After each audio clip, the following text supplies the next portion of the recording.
All right, moving over to the welterweight division, we got Jacoby Smith coming in at minus 335, going up against Josiah Harrell, who comes in at plus 275.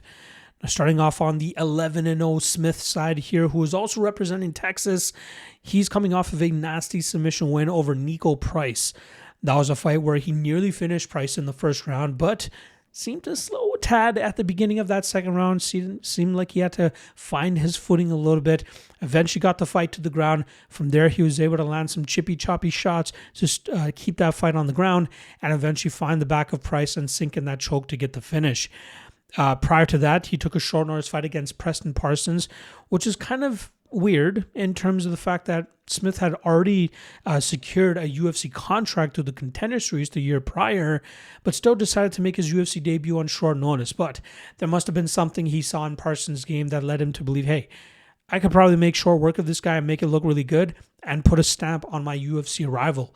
And that's exactly what he did. He took 73 seconds to knock Preston Parsons out and showcase to the world that, this is a guy that deserves to be respected, and it could be a blue chip prospect if he especially stays as active as he is right now. He comes from a collegiate wrestling background, a decorated collegiate wrestling background. From there, we saw earlier in his career, he would utilize that to control opponents on the ground, grind most of them out, maybe land some ground and pound on some of them as well. But I believe it was in September of 2023, we saw him start to lean on his striking a little bit more, and that led to back-to-back knockout victories, which earned him that the opportunity to fight on the Contender Series.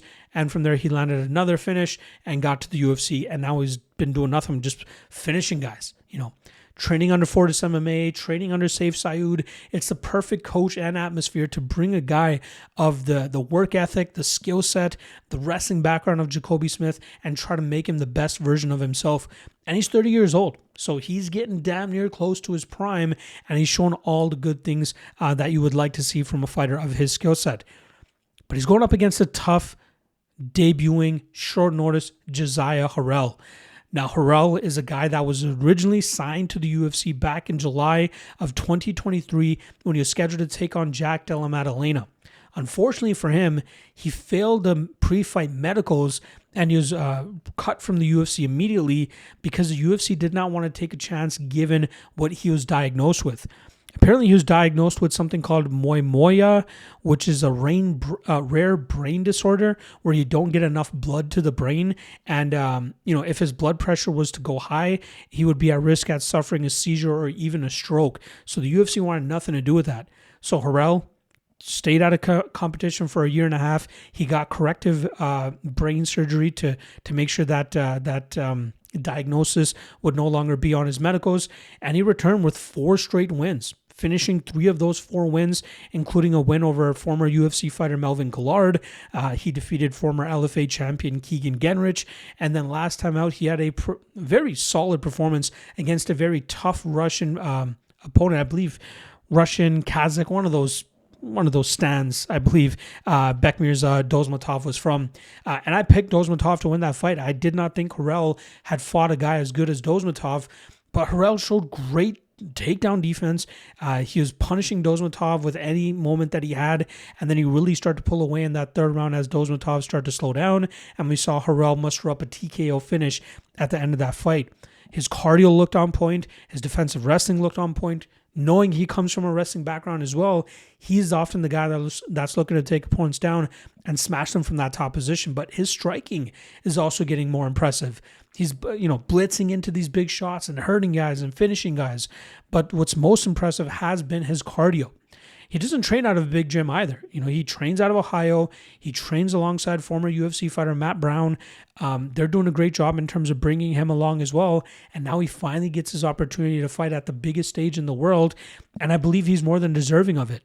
Credit to him for not having to go through the Contender Series, but rather get signed straight to the UFC. And now he's fighting a killer like Jacoby Smith. Now, the intriguing thing about this matchup is both guys are similar archetypes, right? You would give Smith the edge in terms of a wrestling background, but in terms of pure mixed martial arts, they're kind of the same fighter. They throw big heat in their strikes. If they can't get the knockout, they'll go for the takedown, and from there, they'll look to just smother their opponents or try to get the TKO. What's kind of making me scratch my head is why the line is as wide as it is. Sure, Smith is the better wrestler, but from what I've seen from Harrell, this guy is not going to concede position. This guy is not going to settle for a bad position. So that's going to cause Smith to consistently work. Now, in the past, Smith has gone up against guys where he has a big enough wrestling advantage that if he feels a little bit uncomfortable in the striking game, he can easily take the fight to the ground and start sucking wind there, just like he did against Nico Price. I don't think he'll have the benefit of that here against Harrell, who's going to make him work for takedowns and is not going to let him settle in top position. I think Harrell has stayed in good shape. So even though he's coming in on short notice here, which is still obviously in the back of my head, I think he might be worth a little bit of a shot at plus 275. In terms of an official prediction, I still got to go with Smith considering he's getting a full training camp, his wrestling advantage. Maybe he's able to stay ahead of the scrambles against Harrell, maybe land more damage in those instances as well. But I don't think it should be all the way up at minus 335. Again, these guys are kind of a similar fighter. I'd give Smith the edge in wrestling. I'd give Smith the edge in terms of training camp and coaches and training partners. But Harrell could be one of those guys that, he's undefeated from his entire martial arts career, from his amateur days to his pro days.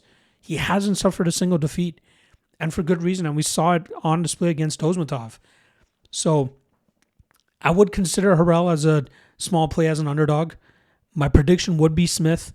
My favorite play would probably be the over 1.5. I expect this to be competitive. But maybe Harrell can start running away with this in deep water as Smith becomes uncomfortable not being able to maintain position. So this is a very volatile fight in my opinion. So much so that minus 335 on Smith is unwarranted. But I will pick him to win. I'll pick him to win by decision. Very low confidence, but Harrell is definitely worth a consideration here.